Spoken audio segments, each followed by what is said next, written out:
At Woodland Park Zoo, a shout pierces the air. "Get the tranquilizers, she's acting strange." Lydia Harper, headkeeper, freezes as Stella, the gentlest gorilla she knows, stalks toward the viewing glass with an unnerving intensity.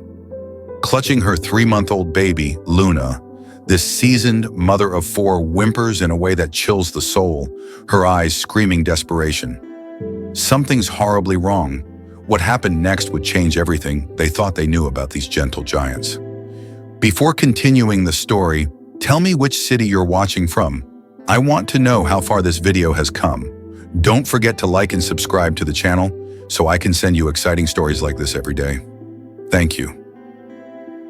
The morning started like any other at Woodland Park Zoo. Lydia had been working with the gorilla family for 7 years, but lately something felt off about Stella. The normally gentle 28-year-old Western lowland gorilla had become increasingly agitated, constantly carrying her 3-month-old baby, Luna, and pacing near the visitor viewing area. "She's not eating again," Ethan Brooks, Lydia's assistant, noted as he checked the morning feeding logs. "Third day in a row." Lydia frowned, watching Stella through the security monitors. In 15 years of working with primates, she'd never seen behavior quite like this. Stella had successfully raised 4 other infants, but with Luna, something was different. The mother gorilla would spend hours just staring at her baby, making soft, whimpering sounds that the keepers had never heard before.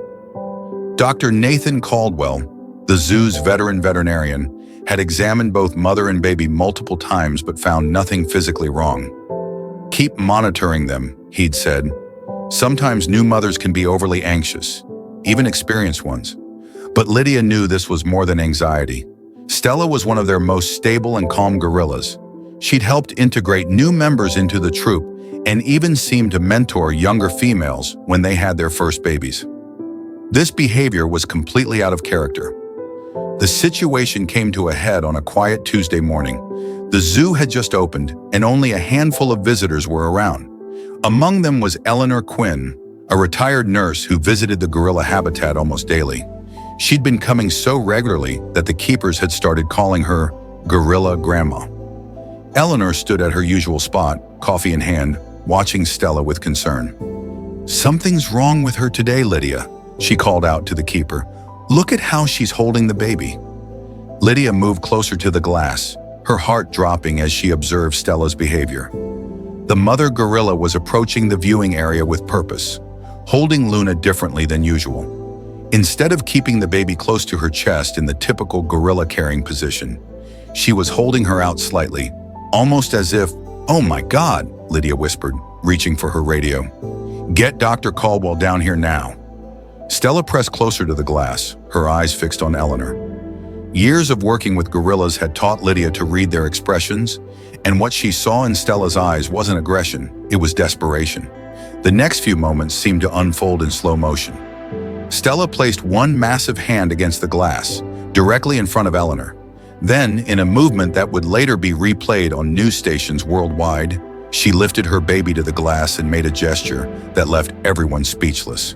She tried to push Luna toward Eleanor. "Nobody move," Lydia commanded, her voice shaking. The few visitors present stood frozen, phones recording the unprecedented scene. Stella made a soft hooting sound, again pushing Luna toward the glass, her actions unmistakable. She was trying to hand her baby to a human. Dr. Caldwell arrived just as Stella began making a series of distressed vocalizations. "We need to get in there," he said, quickly assessing the situation. "Something's seriously wrong." But before they could act, Stella suddenly pulled Luna back and rushed to the corner of the enclosure. She hunched over, making the same whimpering sounds they'd been hearing for days. But now they seemed more intense, more painful. "Clear the area," Lydia ordered, her training kicking in despite her shock. As security began guiding visitors away, Eleanor remained rooted to the spot, tears streaming down her face. "She's in pain," the retired nurse said quietly. "I've seen that look before. She's trying to tell us something." A thorough medical examination would later reveal the heartbreaking truth. Stella had developed a rapidly growing tumor, one that her thick fur and muscular build had hidden from initial examinations. Her maternal instinct, stronger than any natural fear or suspicion of humans, had driven her to do the unthinkable, attempt to entrust her baby to the beings she'd observed caring for other animals. The discovery sparked a chain of events that would not only challenge everything the zoo staff thought they knew about gorilla intelligence and emotional capacity, but would also expose a darker side of the zoo's operations, one that someone had been working very hard to keep hidden. As Lydia watched the medical team prepare to sedate Stella for further examination, she had no way of knowing that this was just the beginning. The real story, one of corruption, cover-ups, and unexpected heroes, was about to unfold. And at its center would be a mother's desperate attempt to save her child, even if it meant trusting her greatest natural enemy, humans. "Get me the audit records for all our medical supplies over the past year," Lydia told Ethan, a suspicious thought forming in her mind. Something isn't adding up here. The sun set on that extraordinary Tuesday, but the real darkness hadn't yet come to light. In the gorilla enclosure, Stella cradled Luna close, her eyes never leaving the strange humans who now bussed around her habitat like angry bees. She had tried to tell them. Now, if she could only hope they would understand in time. Lydia's hands trembled as she spread the medical supply records across her tiny office desk. 3 months of data showed a disturbing pattern. Someone had been falsifying the inventory of veterinary drugs. Even more troubling, the discrepancy started right around the time Stella gave birth to Luna. "This can't be right," Ethan said, leaning over her shoulder. "According to these records, we'd been using twice the normal amount of sedatives, but half our usual painkillers." A knock at the door made them both jump. Dr. Caldwell stood in the doorway, his face grim. "Stella's preliminary blood work came back," he said, closing the door behind him. "The results? They don't make sense." Lydia's stomach tightened. "What do you mean? Her system shows traces of experimental immunosuppressants, drugs we don't even keep at this zoo. Someone's been medicating her without authorization." The revelation hit Lydia like a physical blow. That's why she's been acting strange. That's why the tumor grew so fast. Someone's been suppressing her immune system. But who would do that? "And why?" Ethan asked, his voice barely above a whisper. Before either could respond, Lydia's computer pinged with a new email. It was from Vincent Slade, the zoo's new research director who joined 6 months ago. The subject line read, "Urgent meeting, Gorilla Research Program. He wants to meet us in the research lab." Now Lydia looked at Dr. Caldwell. "Did you tell him about Stella's blood work?" The veterinarian shook his head. "I came straight here." Lydia felt a chill run down her spine. She opened her desk drawer and pulled out her phone, quickly starting the voice recorder up. "Something's very wrong here. Ethan, make copies of these records. Dr. Caldwell, don't let anyone near Stella until we get back." The walk to the research lab felt longer than usual. Through the evening darkness, Lydia could hear the distant sounds of the zoo's nocturnal residents. The research building stood separate from the main zoo facilities, its windows glowing with fluorescent light. Vincent Slade waited for them in his office, a smile that didn't reach his eyes fixed on his face. "Lydia, thank you for coming so quickly. Please sit down." "I'd rather stand," Lydia replied, noticing a manila folder on his desk labeled Project Evolution. "Very well," Slade cleared his throat. "I understand there was quite a scene with Stella today. I've already spoken with the board about transferring her to a different facility for specialized care." "Transfer her," Lydia's voice rose. "She needs immediate medical attention. She has a tumor, that's—" "Yes, the tumor," Slade interrupted smoothly.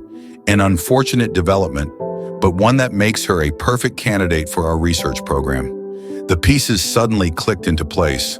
Lydia remembered the grant paperwork she glimpsed months ago, something about accelerated evolution studies in primates. At the time, it had seemed like standard research jargon. "You've been experimenting on her," Lydia said, her voice shaking with rage. "That's why there are immunosuppressants in her system. You've been using her as a test subject." Slade's smile disappeared. "You don't understand the bigger picture, Lydia. Think about it. If we could accelerate primate evolution, push their intelligence even further, the possibilities are endless." "It's illegal," Ethan spoke up from behind Lydia. "And it's killing her." Nothing that groundbreaking is achieved without sacrifice, Slade replied coldly. Besides, everything has been approved by… By who? Lydia cut in. Because I've got copies of every approval document for animal testing at this zoo, and none of them mention anything about experimental drugs. A tense silence filled the room. Slade's face hardened. I was hoping we could handle this professionally. The board has already approved the transfer. Yoda leaves tomorrow morning. Like hell she does. Lydia pulled out her phone, stopping the recording. I've got everything you just said on tape, plus copies of all the falsified medical records. Slade lunged for the phone, but Ethan stepped between them. In the struggle, the manila folder fell from the desk, spilling photographs across the floor. Dozens of them showing other gorillas at different zoos, all with similar tumors. You've been doing this at other zoos, Lydia whispered, horror doming on her face. How many animals have you killed for your research? A commotion outside interrupted them. Through the window, they could see emergency lights flashing near the gorilla enclosure. Lydia's heart stopped. What did you do? She demanded. Slade smiled again, but this time there was no attempt to hide the malice. Insurance. Can't have evidence walking around, can we? By morning, there won't be any trace of the experiments. Tragic accident. Mother gorilla became aggressive, had to be put down. Lydia was running before he finished speaking, Ethan right behind her. Behind them, Slade calmly picked up his phone. Security?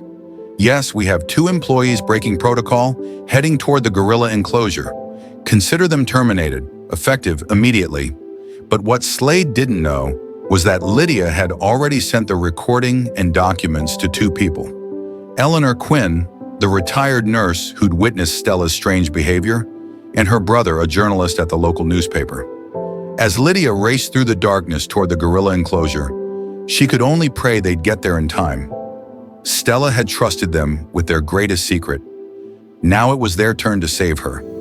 Lydia's heart pounded as she and Ethan sprinted through the darkened zoo paths.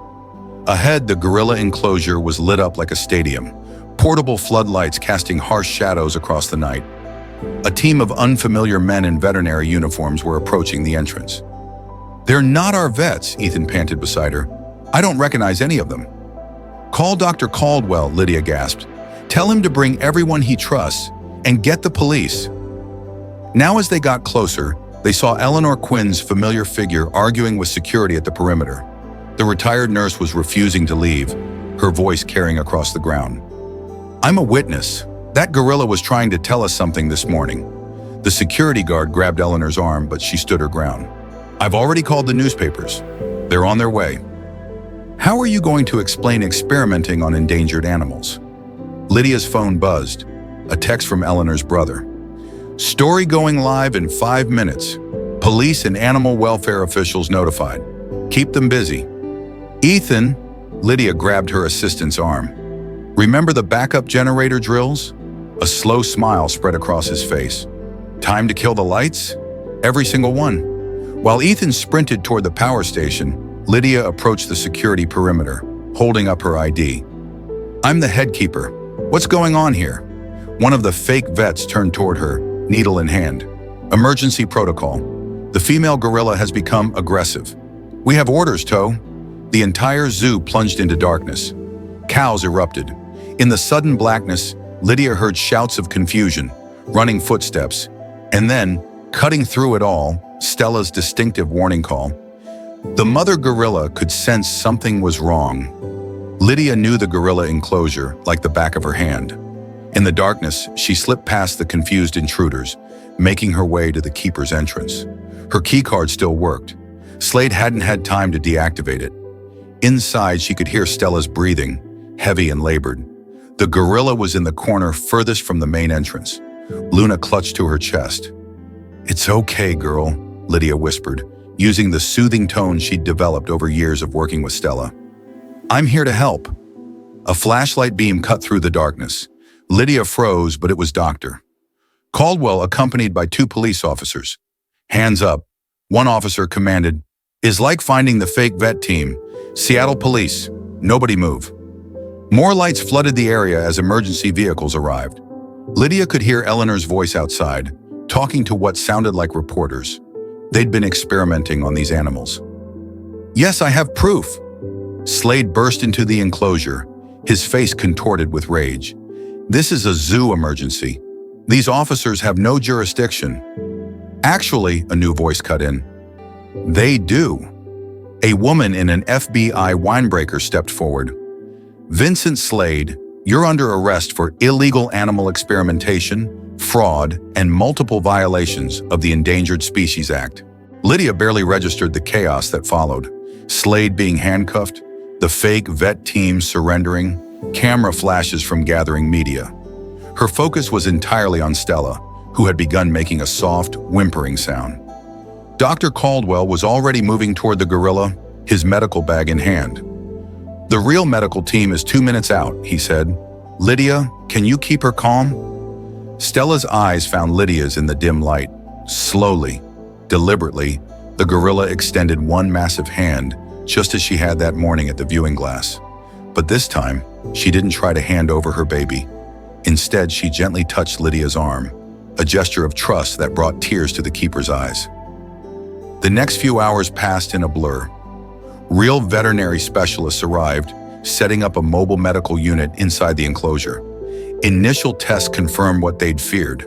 The experimental drugs had accelerated tumor growth while suppressing Stella's natural immune response. But there was hope. Without the immunosuppressants in her system, proper treatment could begin. As dawn broke over the zoo, the full scope of Slade's operation came to light.